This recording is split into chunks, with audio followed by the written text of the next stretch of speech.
hello, everyone, and welcome to my channel.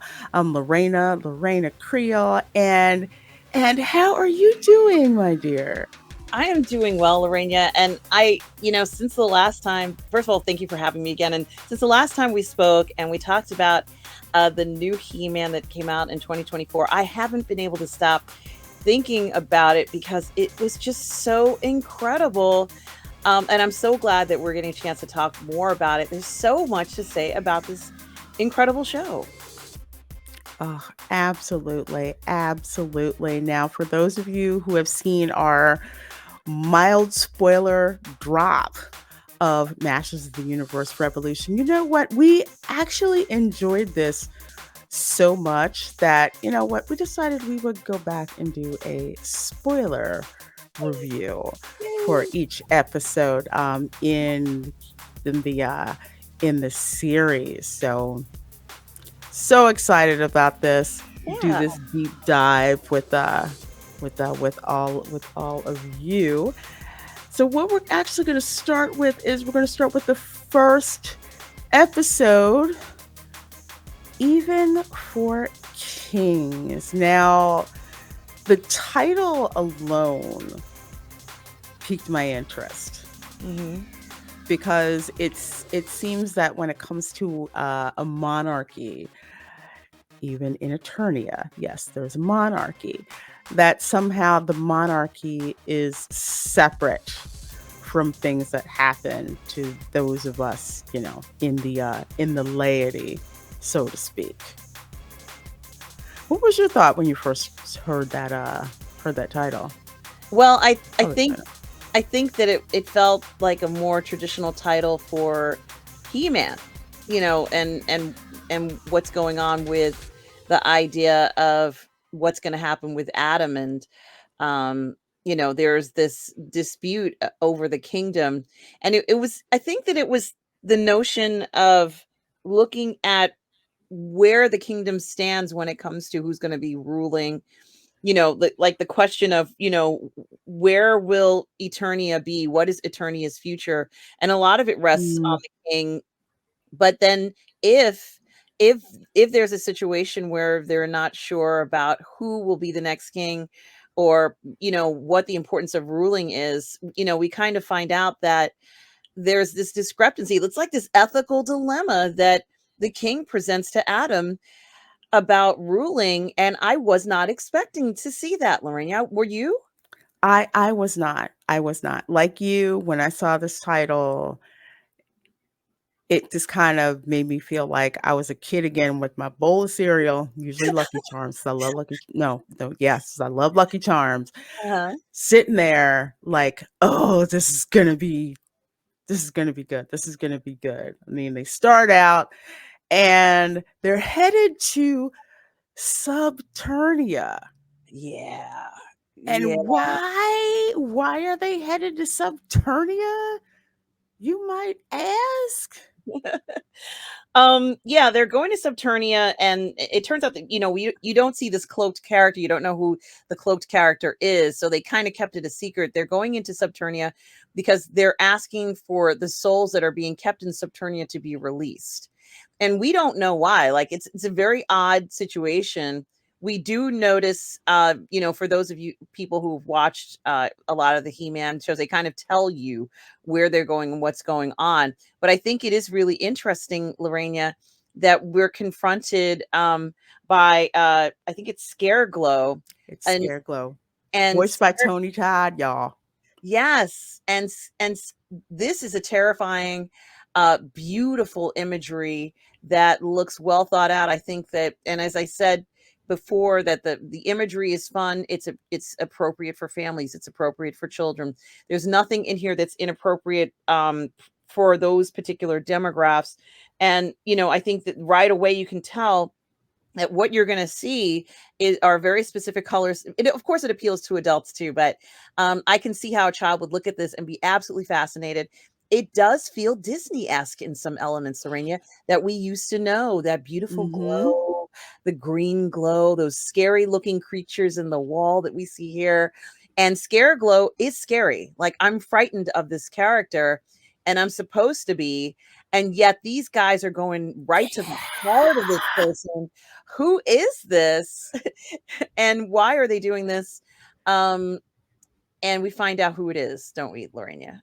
Yes, yes, we do. First of all, scare glow. As soon as I saw him, I mean, the voice aside, that is Tony Todd. Like, soon as I saw the character, I'm like, oh shoot, he looks exactly like the freaking action figure. That's the first Mhm, thing that I thought about. I said, he looks mhm. just.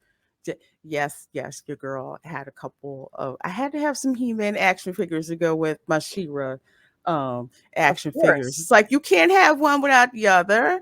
of You course. know, And spooky. and it is spooky. Lorena, it was very spooky. This is supposed to be scary. It's supposed to be a scary place. So I think the tone is great. There's a lot of glowing, kind of like, it feels like there's this weird, eerie magic. It feels very Mm-hmm. like a dead environment. And, it's such a pleasure for it to be Adam. And it's like Adam with a vengeance. It's like, hey, bam, like it's not I sort of love like, that. it's It's like so, what? yes. What? Yes, it's exactly like that. And, he looks all, I'm not gonna say he looks timid, but he looks um very unthreatening, if you will. And little does Scareglow know that Adam's coming in hardcore like a MF. I'm sorry, Yes. but that's what it comes across, because he's like, I would like my friends' souls to be returned so they can be released from Subternia and go on to a better place, because we're leaving this dark place. The guy's like, hell no. But I'm going to add you to my collection. I'm going to add you to the collection. And it's so fascinating. Orko is there, badass too, with Adam, Mhm. holding his own. Orko is like an equal, if not, even farther in when it comes to his magical powers. He's a strong character, looks very elegant with his flowing robe and I guess Mhm. sash behind him there, kind of floating in the air. And at first you don't know what Adam is going to do, because I didn't think he was going to go so hardcore. It was so refreshing to see him uh wield the sword. Lorraine, just go for it. He just went for it, and he says, I am Adam. And it's just like, bam, oh my goodness. They don't waste any time. You know exactly how they set the tone right away for how Adam is going to behave in this series. And we're getting a quite true to form version of Adam, and a quite true to form version of a villain that is like, hell no, I'm Yes. just gonna let you just come and take stuff. Hell no. No. No, when he said, and I have to give Clownfish the credit for this. Not only did he claim their souls, but claim their stuff. So, like in Fortnite, when you die, Yeah, people can come and collect all your stash. And I kind of thought that was really funny, but true. I mean, he had Clamp Champ's attachment. He had, Fisto's fist, and like, why am I going to give up all this power to you? And you loved it when he turned into He-Man, like, boom, game on. It's like, oh shoot, now this is what I'm. When you see that transformation, yeah. not only do you see Adam, he's not timid like No. he was in Revelation. He's just like, Mhm. I'm here to collect my friends and bring them back. Almost like, and yes, I'm gonna go Star Wars with this, almost like in Return of the Jedi when Luke Skywalker rolls up into Jabba's lair and he's just like, yeah, I'm here. I'm here to bring my friend back. Yeah, absolutely, Lorena. And it is victorious. He got them gains on. These are stronger gains. They kept the hardcore gains here. Yeah. This is Mr. Olympia. I'm not going to say steroids, but let's just say to the max version of He-Man here. And I'm glad they kept him, like this. I'm going to say exaggerated, but he is larger than life character. Let's just be honest. Yes. Adam is Yes. He-Man is a larger than life character, and he's kind of, grinning. He's almost at a point of grinning at this point once he does this transformation. It is, yeah, he's like in almost, even though he's in Subternia, it's almost like he's basking himself in the sunshine. And it really does feel as if, the place is brightened, although we do see a section where someone else also adds to that. But I think what's so important here is learning what Adam's role is and what he's willing to do. We do get a fight. There's a decent fight. It's a quality fight. It's not Yeah. ridiculous. We see characters we recognize. They look the same, as you said, Lorena. They look like the action figures we know and love. Their behaviors are the same. Their characters are the same. He's like, oh yeah, hoo-hoo! Like there's all that sort of fun.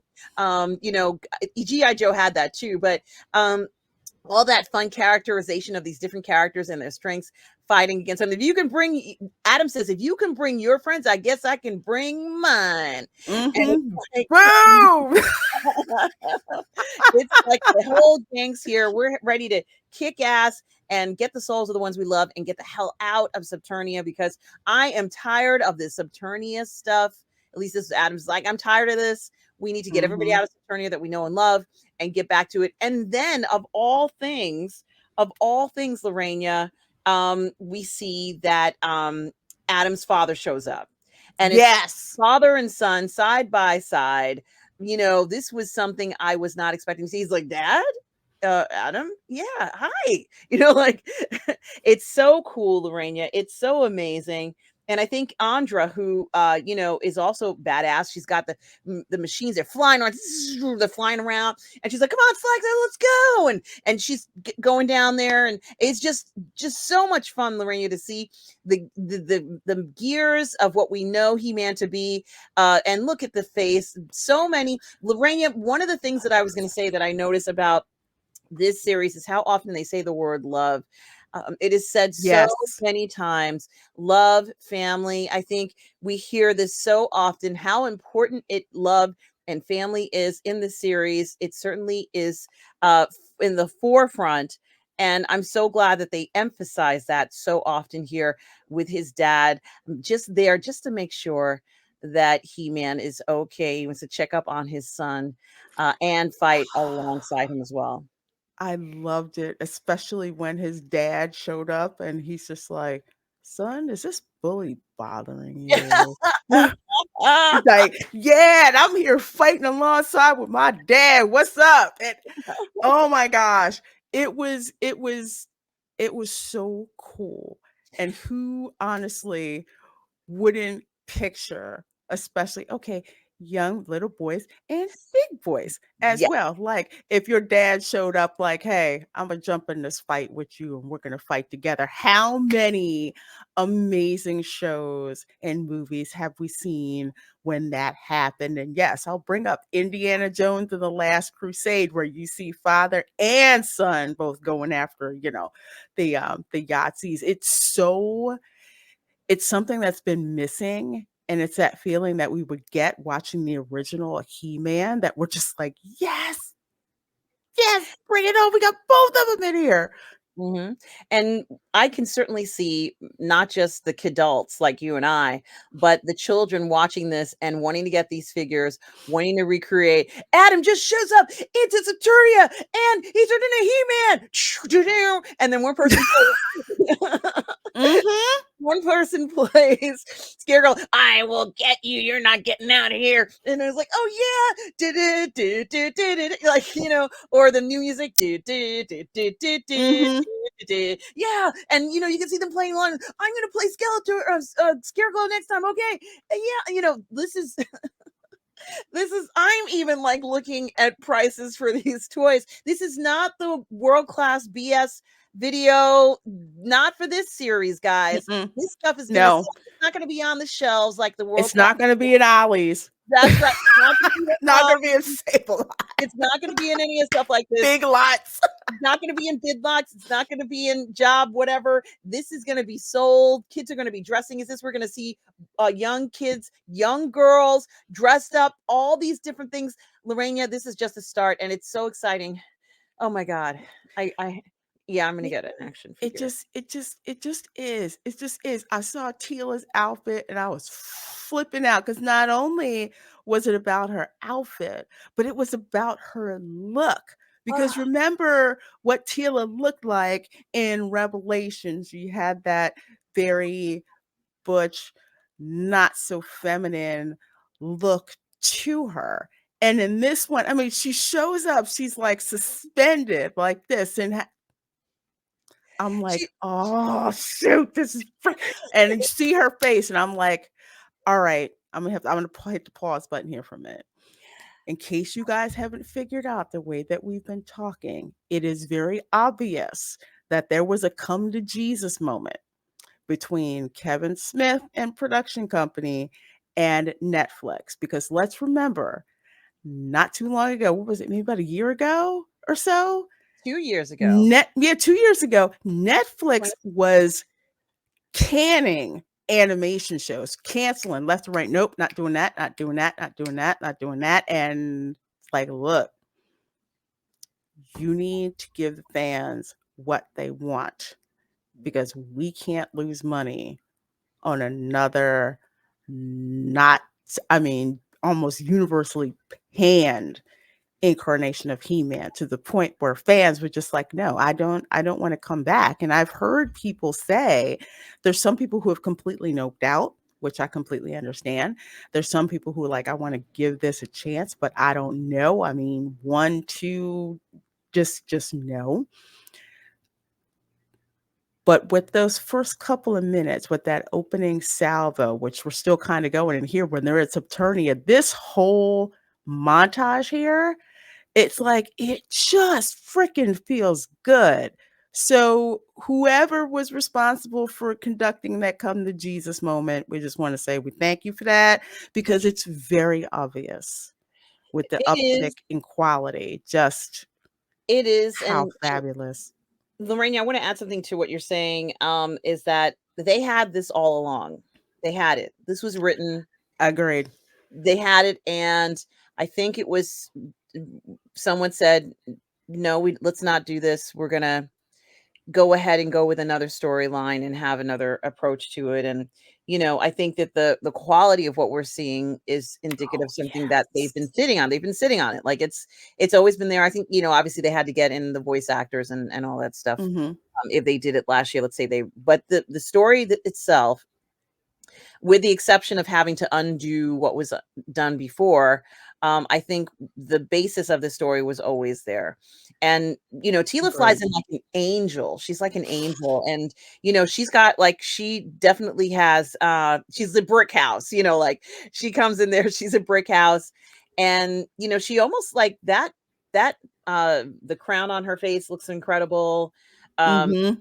but she has such a loving look on her face. Like, this is really very sweet, very kind. She wants to make sure that Adam is okay as well. And there's a lot of concern. There's a lot of love. There's a lot of, I hope Yes. things are okay. I hope everybody is okay.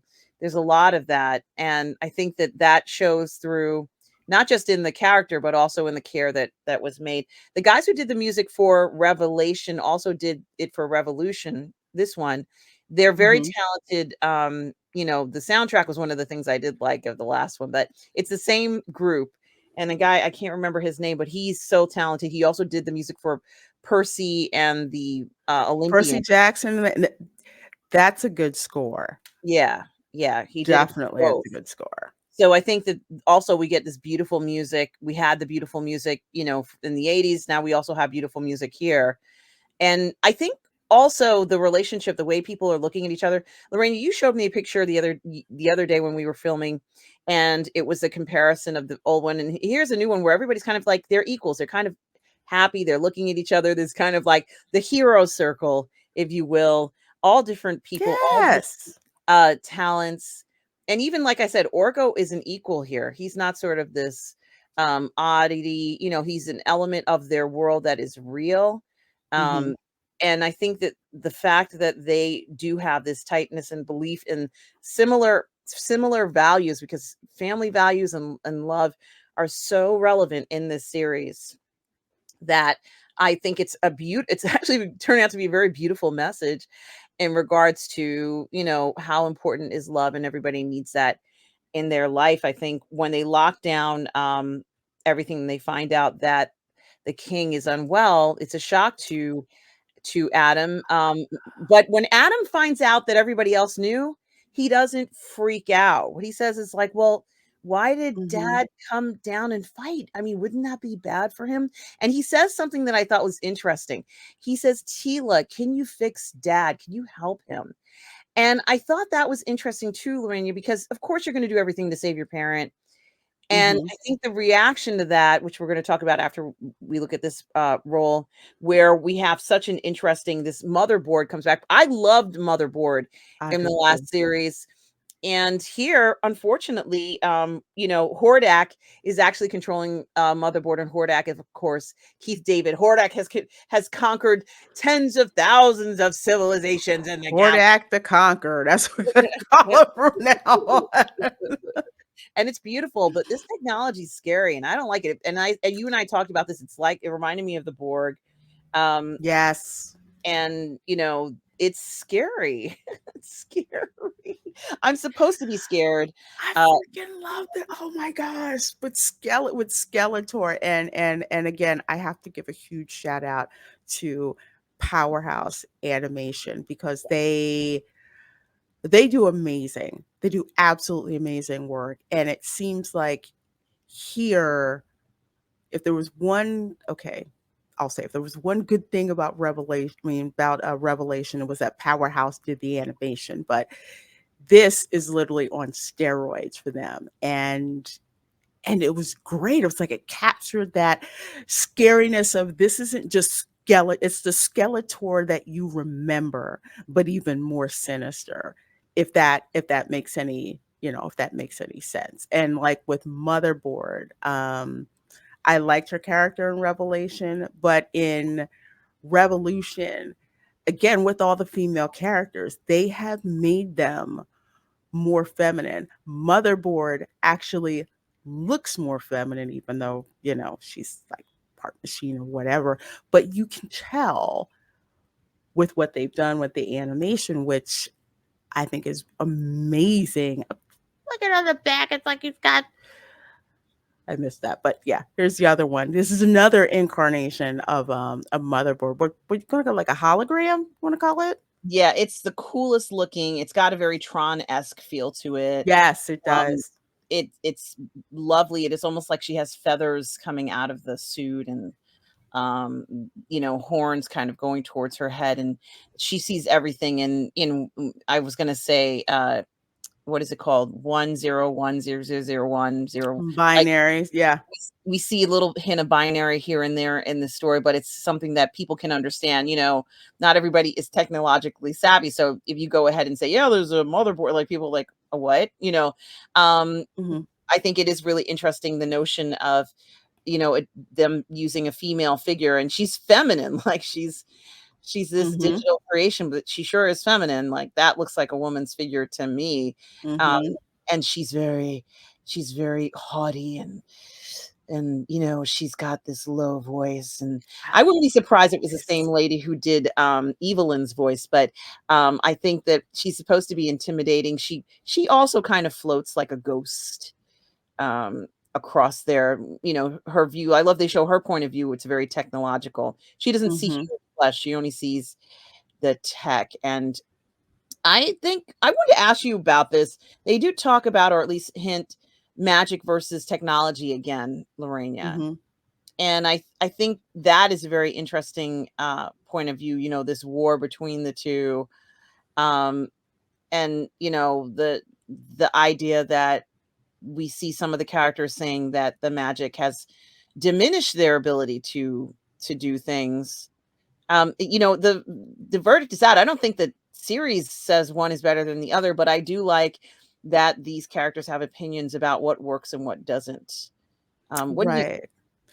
I like that because that's almost I want to say what it's like today. If you think back, like say 400 years, 500 years ago, where there wasn't okay, so say pre Renaissance, a lot of what seemed mystical was attributed to magic. Like, oh, you can heal people. Well, you must be a witch. Things like that. That's kind of how it was then. But now it seems to be technology is more used to explain the unexplainable. But at the same time, it's like, what if, even with all your technology, you still can't save someone?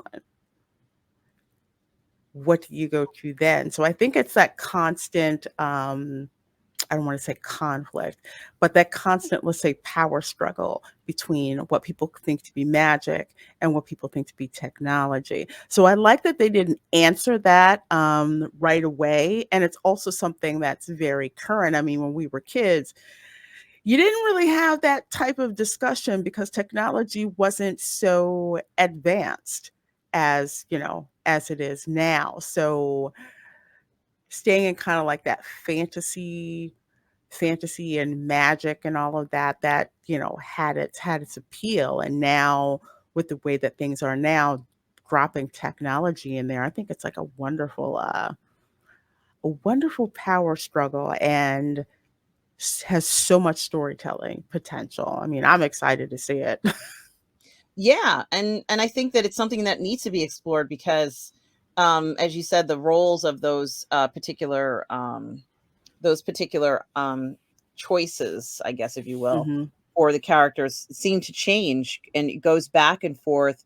We see utilization by both sides of it, and the dangers of both of it, going Hmm. forward. So, this is just a beautiful shot right there. I love this shot.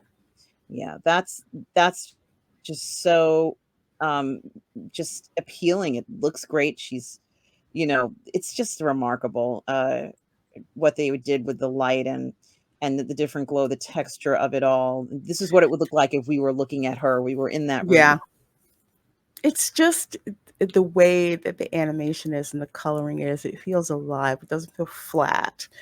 It feels alive, just like kind of how when He-Man first, came out, those cartoons, how you felt, even though, yes, it's like on TV or whatever, it just seems so alive. And this picture of the palace looks gorgeous. I won't say picture. It's frozen, so it's a picture. It's But the stunning. animation, it's absolutely stunning. It's Yeah. stunning and it's amazing.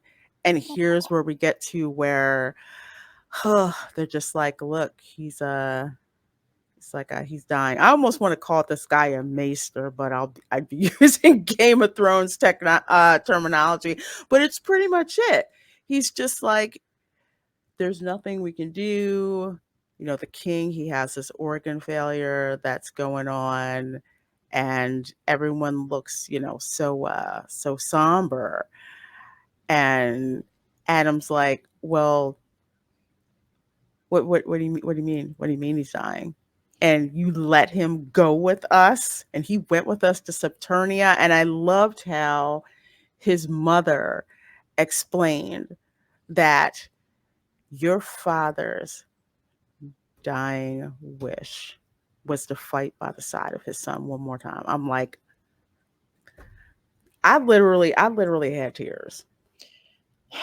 I It's literally had tears. Y'all can clown me for this if you want to, but it's like thinking that's your dad's. He doesn't want anybody else to know he's sick. He doesn't want you to know that he's sick because one more time, your father wants to come in to be your hero. And that's how he wants to go out, with that feeling of what it's like to fight at the side of his son in order to save his son's friends. Yeah, it is something to think about, and what's really, beautiful is that Adam doesn't get angry because nobody told him his father was dying and run off and not speak to anybody for 5 years. Yeah, Like, right, that doesn't happen. right. He realizes how serious now. All of a sudden, like, it's very serious, and he realizes that his father is not going to make it, and that is always difficult to see. And then, you mentioned this, Lorena, how the father does say, "I wanna be alone with my family right now." Mhm. Knows he's dying, and of course, that's it's very emotional. It's very hard, for those of us who've lost a parent or a guardian, whoever took care of you, losing that person. And, when you realize it changes everything, right? Yeah. So hard to, deal with that. And they don't make this loss any, uh, insignificant at all. This was a big deal. This is a big hurt, not just to Adam, of course, to his immediate family, but also to the nation, Eternia. And um, I think that Tila here, what you're showing, and as I said, she really is like it. She's almost like an angel at some points. She flies and is making this effort to restore Paternia. Is it Paternia? Paternia, yes. Paternia. And I think that she is looking at it from the point of view of, trying to undo something that was done. I find it really interesting that she feels she's capable of doing this. And I really like this, Lorena. I think that she's taken and accepted the role of being a sorcerer. And this is something, some of the posters that we saw, when I say posters, some of the advertisement and posters that you see in the beginning of the stories of of Hmm. the episodes show people like in scenes like this, this person's reaching out or doing whatever. And I think it is very bold that yes, she's the daughter of the sorceress, but I think it's very bold that she feels that she has to do something. She can't go in the room. So she's thinking, I've got to go ahead and make the afterlife exist so King Randor will have a place to rest in peace. I wouldn't want him to be in Subternia or wherever he would end up. Yeah. What a nightmare. I would definitely not want my loved one down there, and she's trying so hard. She even tries to figure out if she needs to ask her mother for help. She's like, I can't always ask my mother for help. And Orko's like, yeah, you better do something. I love the Orko. He's not just an incredibly talented magician, but he has these words of wisdom that are just unbelievable, Lorena. They've given him so much presence and relevance in this particular series. And we're not getting super long episodes, but we're getting episodes that have such high quality, that have such, spectacular, performances, not just by the voice actors, but also by the animators, that Yes. it's just worth 100 hours of anything else you've seen prior to this.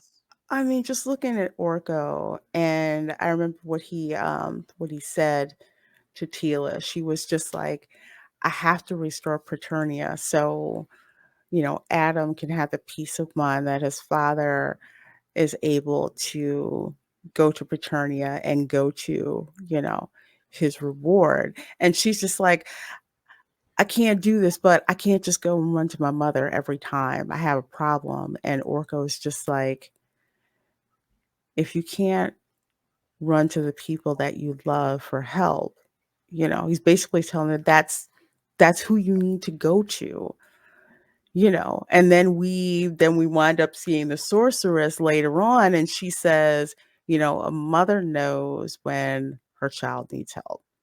So it's like she even knew before Tila even asked. So again, when you're talking about Orko, I love, because this is what he would do.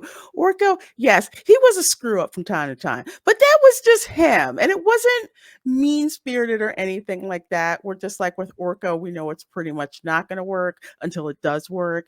And he like offers these little nuggets of his observation that are just so profound, and you're just like, dang, I didn't even think about that. I'm embarrassed to admit I didn't think about that. So I loved hearing that from him, and it just again progressed the story. Like you were saying, these are small episodes, but they are packed, because you remember back in the day they only had like 20-25 minutes or whatever. So you were getting this great storytelling. And again, back to the King's Chambers, my goodness, this is so sad. It's so sad but profound. Yeah, it really was all the love. You could really feel the love between the three of them, and this choice that Adam has to make between the sword and the what did he call it? The sword and the crown, or that there was Hmm. something. He had a very specific way he said it, and I wanted to use that, and I forgot. But I have the notes here. That's why I'm looking down on my phone for my notes. But he said sword versus scepter. That's what it was. Mm, And yeah. I thought that was quite poignant. And of course, this is a foreshadowing. moment in the story. And so we're expecting that. We are expecting Adam to have to make a choice between sword and scepter. And I really do like that they're letting us know right there that's what's going to happen. We are expecting Tila to try and restore Praetoria. We know that's going to happen. You know, unfortunately, we know there's going to be possibly a new king. We also know that what else do we know?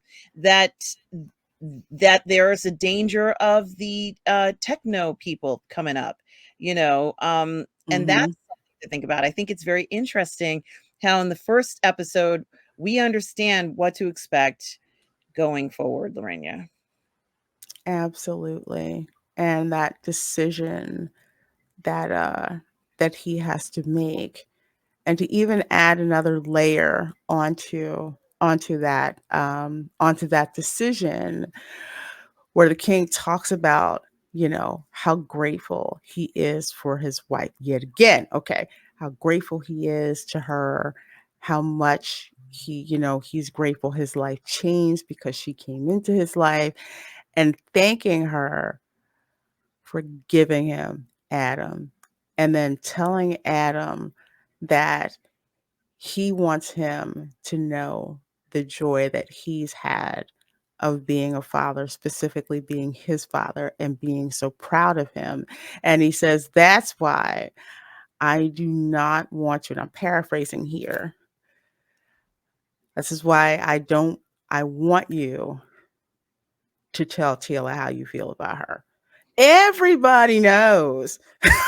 Everybody knows that they have feelings for each other, but to hear his father put it that way, it was just like, wow, what a difference, It does make a you difference, and know? I think that the father also has a sense that Tila could go with someone else. I mean, this is that does happen where people, unfortunately, due to circumstances, either within or without of their control, things don't work out, even though the intention was something very different. And so the father knows it can happen. If he doesn't let Tila at least know how he feels, I think he would regret Mhm. it. Regardless as to whether what the future holds for them, he needs to tell her how he feels. Right. Absolutely. Absolutely. And we're kind of like, "Yeah, you need to do that. You really need to do that, okay?" And we also know that Tila has to I really love this. Her mother talks about the Zor, the Ka, and Havoc Mhm. magic. I could be saying them all wrong, so I apologize. Oh, no, you Um, got him. she says, I can tell you what to do. You need to go to the magical mists of dark smoke. It sounds so magical. I know, right? I feel like Rocket Raccoon saying, "Oh, I very much would like to go there." Because it sounds so freaking cool. Yeah. And so I think Tila has this incredible uh, realization that also her mother is trapped there. And, perhaps the mother also, not that she would never see her mother again, we don't know, but perhaps her mother also needs a place to rest other than just where she is kind of in this. Gray Mm, Skull. Mhm. yeah, or wherever. Maybe it'd be nice if she could go to Pretoria too. We don't know. I mean, I don't know, but I almost got the sense that the mother said she was tied to the castle, and um, Yes, she maybe couldn't she move wanted to be, on. so here's the three, of course, Yes. representations of it, and it's amazing. Of course, we recognize all of these, Mhm. and she needs all three of them in order to try and restore Praetornia. And I think that this moment where she has this realization and what it's going to entail, that she needs to get help, and she can't do it alone. She can't do this alone. She needs to get help from somebody, and Mhm. I think she knows that eventually she's going to have to ask another sorceress, and we all know who she's going to have to end up asking for help. But Oh, yeah. that other sorceress is a very powerful sorceress, and that's why Skeletor pretty much hung out with her, is because of her power, right, Lorena? I mean, Yes. we know that he, even despite of how he feels about magic or technology, I think that's what drew him to her all along. But this is, this is just my personal feeling. She goes off with Orko. She starts Mhm. off with one staff there, which is great, but she needs to go on and get the other ones. And I think that when after this part ends and we realize that Tila's journey is far from over. She has so many Mhm. parts to go. When Adam, unfortunately, the king passes away, and Adam is shocked that immediately there's this coronation. Even I'm like, it's too soon. Like, we all felt that way. We all felt it was too soon. Yeah, we did. It was just kind of like already, and Man at Arms, or who we know truly as Man at Arms.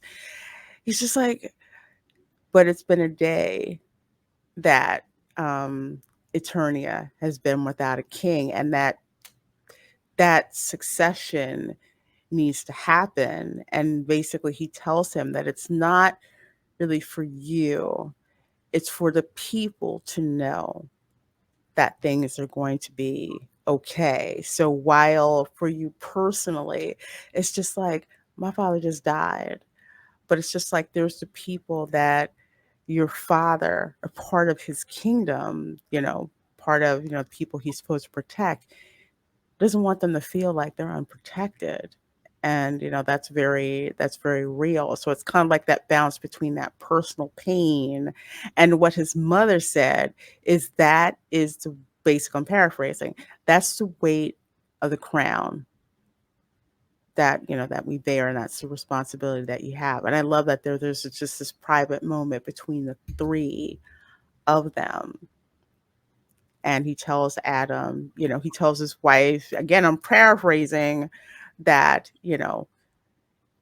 he loves the fact that he was able to go through life with her at his side, and that he's so proud that he was able to have a son like Adam, and where his strength comes from. And I thought that was important, passing that on. Like, he's like, I'm dying, but I want you to know how much I love your mother, how much I have love you, and how much faith that I have in you to be an even greater man than I am. Now, folks may think that this is not important, but when it comes to family dynamics, and especially when it comes to fathers and sons, and for sons to see a healthy relationship between their parents, right here is so important. I can't even emphasize how important this is. And I'm so glad that they did this.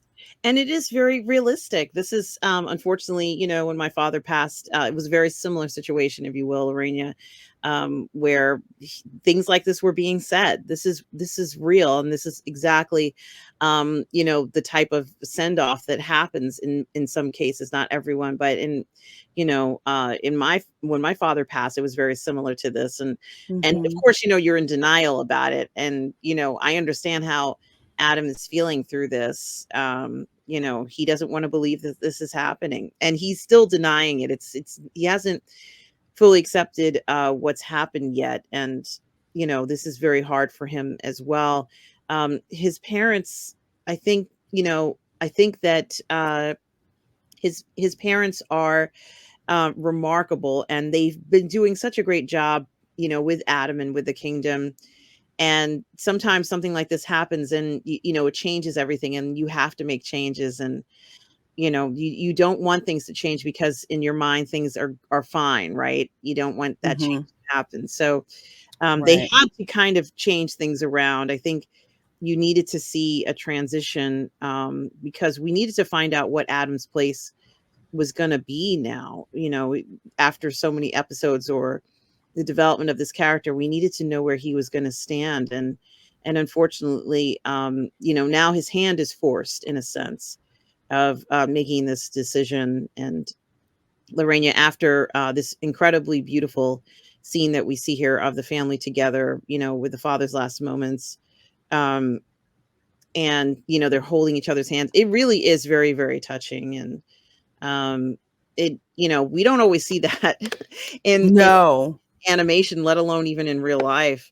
But I think that if I think at this moment, Adam, like when some people, when they pass away, their whole life flashes in front of their eyes. But sometimes when someone that's close to you passes away, the memories you have with them kind of flash before your eyes. And Mm, he's thinking like that scene right there of, like I'm not ever going to see my father again and all this sort of stuff. And, he's realizing, it's this is it.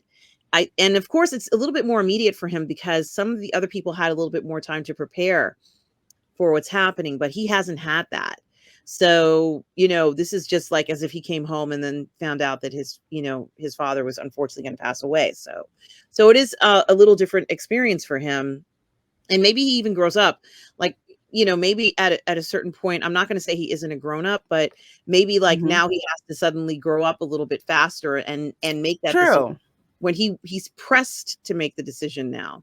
He has the ethical dilemma of the sword versus the scepter. And I don't think he was going to ever make that decision. Like he wasn't going to say, "Hey dad, guess what I decided?" Hmm. I don't think Adam was ever going to do that. Now he's in a position where he has to make that decision as well. And he's also thinking, how am I ever going to fill the shoes of my father? Like this guy was unbelievable. I think for a lot of us, we feel that way. Whoever raised you, Hmm. kind of like, I don't think I could ever do the job they did. Like we all feel this way. I think it's natural, especially if the person who raised you had a positive effect on you.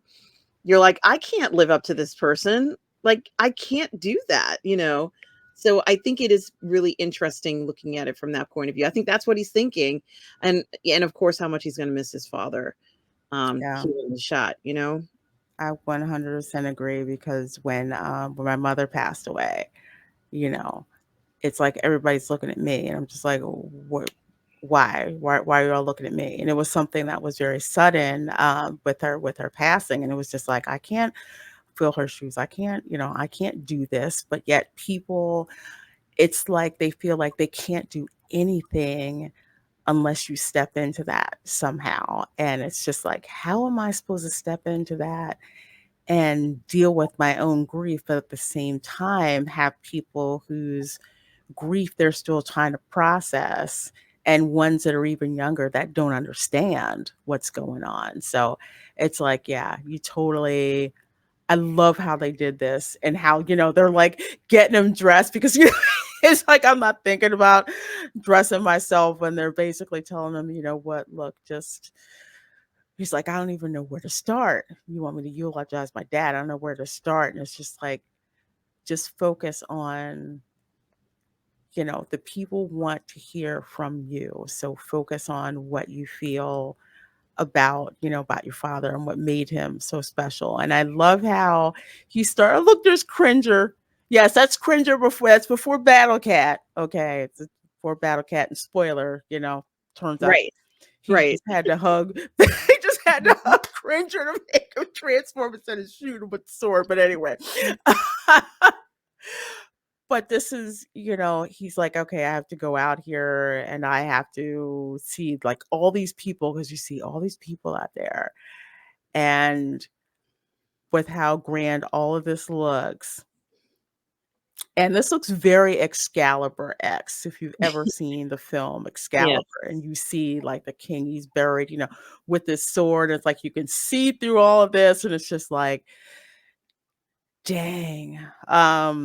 And he tries to go into what he thinks the eulogy should be, and then he sees his father. And this memory just like comes to him where he starts, talking about it. And it's a very real moment of how much, he loves his dad and how much he's going to miss his dad. This just like this cheesy memory um, that he thought nothing about, that all of a sudden that's what came back to him to say. Yeah, I loved it. I think he kind of like veered away from the teleprompter, if you will. Um, Yes, literally. I like that. and he decides to just wing it, and it comes off across 100% more authentic than anything else. And of course we all remember, whether it was a bike or a doll or whatever it is, a chemistry set, you name it, whatever it was that person got you, and they, went uphill both ways in the rain, whatever it was, whatever effort they made to get you that thing that you really wanted. You can't ever forget that. Like, that's something that's always, I don't know how our parents did it. I always say that. I don't know how they did it. It feels like it was impossible to get those things for us. And they did all those cool things, and I'm grateful. And I even tell my mom now, I'm like, how did you do this? And she's like, oh, Yeah. we knew you wanted it. And I was like, how did you know? Like, how did you, like, how? So I think it is really interesting that he sees the importance of that, and he knew people would respond to that. But what I find Yeah. even more interesting, Lorena, is we are treated to a if anyone knows a reason why moment. Oh, yeah. That was And of all people, the last person I thought it would be Shatner popping up. You don't want to be king, then don't be king. It's like, like, excuse me. who got the nerve to say that? It's like when the relative, and there's usually always one at a funeral, who will say some inappropriate Yeah. ish because it just happens. They just come up with something really inappropriate to say. But for sake of drama, where you have this moment where it's like everybody's feeling good and everything, but remember, there's got to be a reason for you to come back next week and watch. Then don't become king. Then, and it's like, who said that? who said who said that? And then you see this face. Now, I didn't know who this dude was, but I just heard Shatner's voice, and then you hear, that basically he's the true heir of attorney. I'm like, what? What? I had to sound like Skeletor. What? But I freaking loved it. It was incredible, Lorena. I think that this is exactly why, when it comes to animation, whether it's an audio drama or an animated drama like this, and we have actors who are in their 80s, in their 90s. We heard Keith David in the beginning. Now we're hearing Shatner, and he's in his 90s. I think that you just have this, and we have this incredible age where we can see these actors keep going. God bless them, keep going, and we can enjoy it. I did not need to see William Shatner dressed up as Keldor, but I could hear his voice, and it feels like that is William Shatner doing that. I could certainly feel the vibes of Keith David when Mordak was talking. Boy, I really felt that. I was like, wow, this guy's Mm-hmm. dangerous. And I think it's not a surprise hearing William Shatner say, then don't do it. What?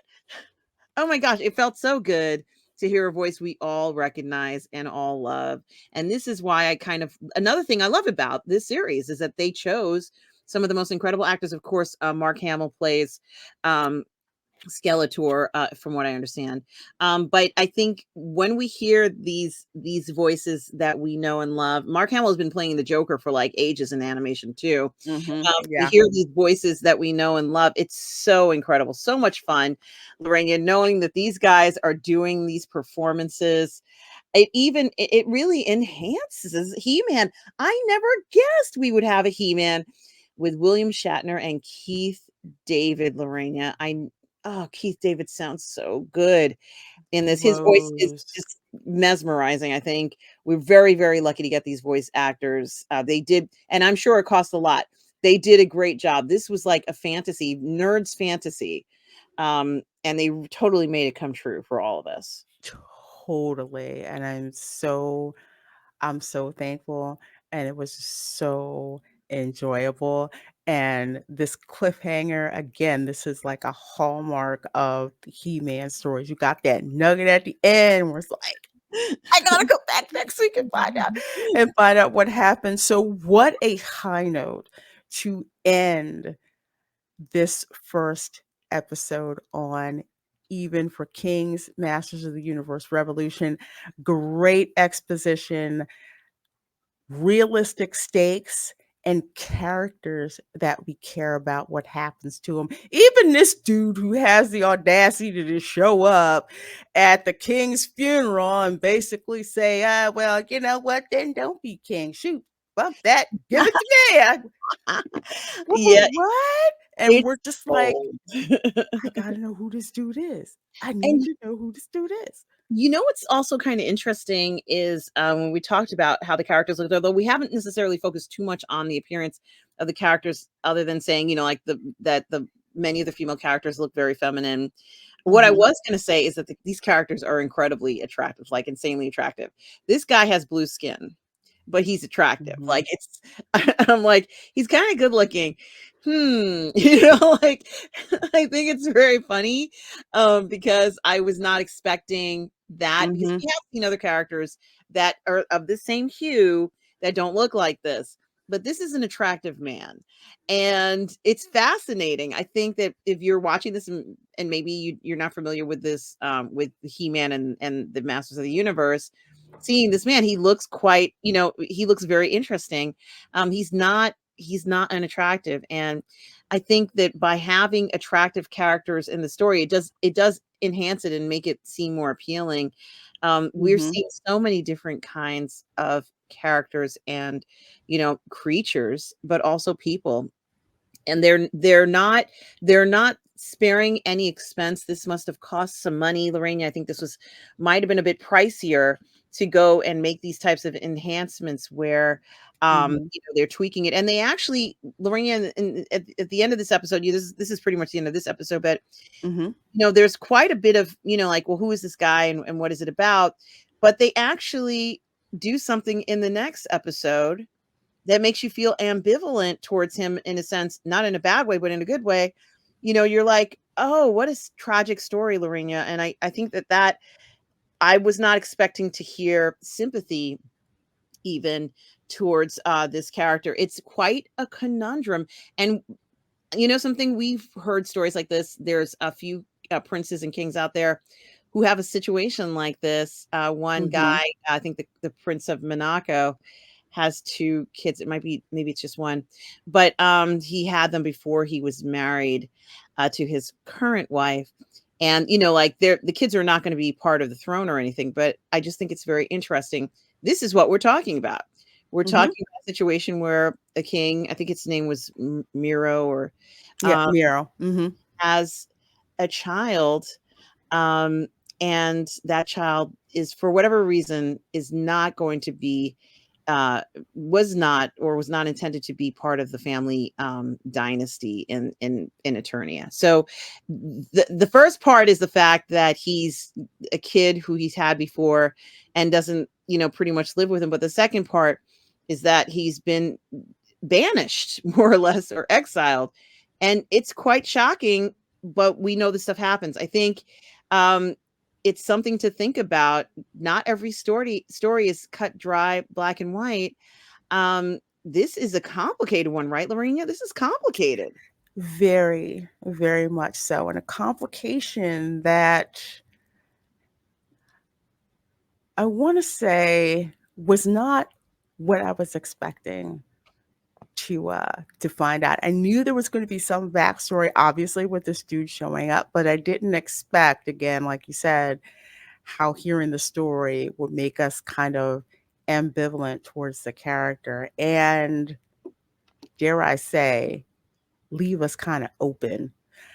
And I'm going to leave it at that because you guys are going to have to come back for when we review episode 2 of Masters of the Universe Revolution, which is going to be Ascension. So if you thought this episode was good, we're not done yet. We No. are most definitely, definitely not done yet. So, folks, again, thank you so much for being here on this journey. We did not actually expect to be taking at all. And if you're just like, well, why wouldn't you be?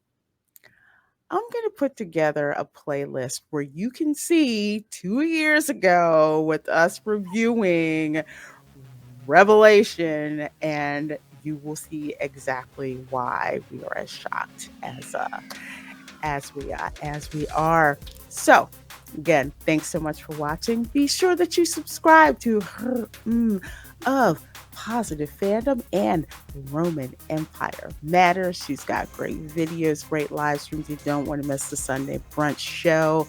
Sunday Brunch show was absolutely, Thank you. absolutely incredible. Is there anything you'd like to let the folks know out there what you have coming up? No, nothing. Oh, yes, actually, there is something. I am reviewing the new television series from Apple Plus called Masters of the Air. It is a World War II. Trailers. Yes, it's a World War II show. It's got Austin Butler starring in the series about pilots. And who doesn't love these pilots who are risking going in the air, flying an airplane? Oh my gosh, God bless them. During World War II to save lives. I think it's such a compelling story. I'm reviewing it every Friday at 5 o'clock. So do please check that out. That's pretty much all I have coming up. Thank you, Lorena. I do have a podcast on Roman Empire Matters, the podcast show as well.